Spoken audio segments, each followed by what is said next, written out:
مباراة نادي القوة الجوية ضد نادي الصناعة في الأسبوع ال 17 من بطولة الدوري العراقي الممتاز. بمشيئة الله تعالى النهارده هنتعرف مع بعض على الموعد والتوقيت وعلى القناة الناقلة لهذه المباراة، وهنتعرف أيضا على ترتيب الفريقين في جدول المسابقة. لكن طبعا قبل ما نبدأ أتمنى من حضراتكم الإعجاب بالفيديو والاشتراك في القناة لمتابعة جميع فيديوهاتنا القادمة بمشيئة الله تعالى. طبعا نادي القوة الجوية بعد أن تخطى نظيره نادي الكرخي في الأسبوع الماضي بنتيجة 2-1 أصبح في وصافة الجدول في المركز الثاني برصيد 32 نقطة من 16 مباراة. حقق نادي القوة الجوية المكسب في 9 مباريات وتعادل في 5 مباريات وهزم في مباراتين. أما نادي الصناعة فبيقع في ترتيب المركز قبل الأخير المركز ال19 برصيد 9 نقاط من أيضا 16 مباراة.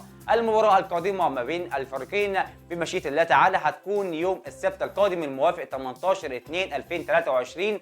هتقام المباراة على استاد الشعب الدولي الساعة 8:30 مساء بتوقيت العراق، وسوف تنقل لحضراتكم عبر قناة العراقية الرياضية. بكده طبعا يبقى اتعرفنا مع بعض على الموعد والتوقيت وعلى القناة الناقلة وأيضا على ترتيب الفريقين في جدول المسابقة. أنا بتوقع مكسب نادي القوة الجوية بنتيجة 3-1 في هذه المباراة. لو حضراتكم أيضا من متوقعي نتائج المباريات فيا ريت تتوقعوا معانا نتيجة المباراة في التعليقات.